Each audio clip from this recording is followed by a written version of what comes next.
For something simple like renaming, as long as there's a human in the loop like we have there detailing what it was doing and asking the user for confirmation, this way of using the MCP server works well. But for something more complex, such as creating measures, descriptions, and translations, it will need more context to operate efficiently. Let's have a look at this next example, where the developer passes in some additional context into the prompt, such as the verbiage or terminology used by the organization. With this right context, it can come up with much more accurate descriptions, calculations, and translations. So it is well worth the minimal effort it takes for putting this together. Let's have a look. So I can keep this interactive. And of course, naming conventions or renaming, interesting, it can do other stuff. You can, for example, say, okay, go and set descriptions on all my model measures and ensure that you clearly understand the model context and the logic behind the DAX calculation and more.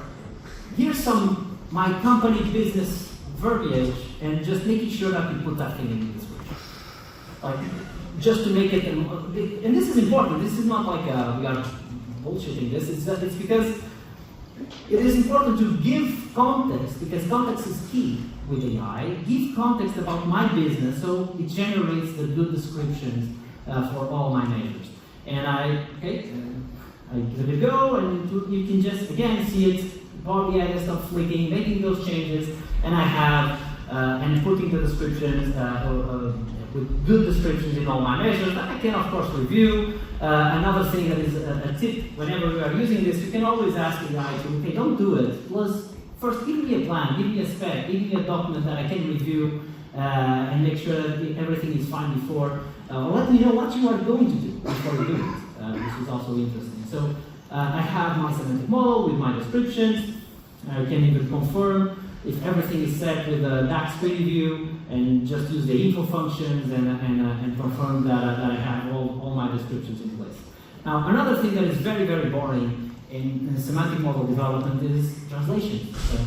Maybe you need translations, and generating translations can take a lot of time, not only doing it, especially if you have a large model, but also maintaining it. And this is also where LLMs shine, is generating translations. You can just ask, go and generate a new translation for French and for all my semantic model. And you can see it going, getting all the columns, getting all the tables, and generating this new translation. And in the end, I don't know if you noticed, I already have the new culture in there, the French I can review with single view, because unfortunately we don't have a UI to edit translations, but you have single view, and you can see all the translations. Not only translated the column names, the descriptions, everything got translated in 1 minute, 2 minutes. And the beauty is this: if you want to do a development, even better, you can ask it to generate new translations and take into consideration the existing ones. Like, don't make, because you made mistakes the first time, and now I made some changes. So make sure that you use whatever it already exists. And this is my favorite one, which is refactoring.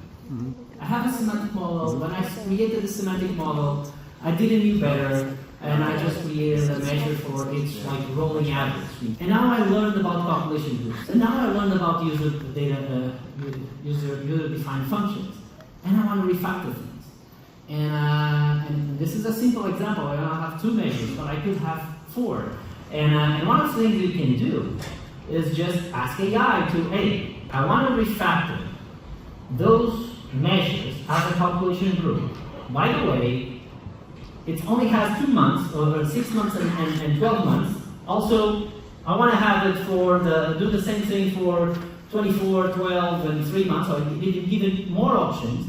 And the LLM, the model, will basically infer the pattern in those measures. It will understand the pattern, and because it now has the MCP server and it knows how to create a calculation group, it will create a calculation group for you.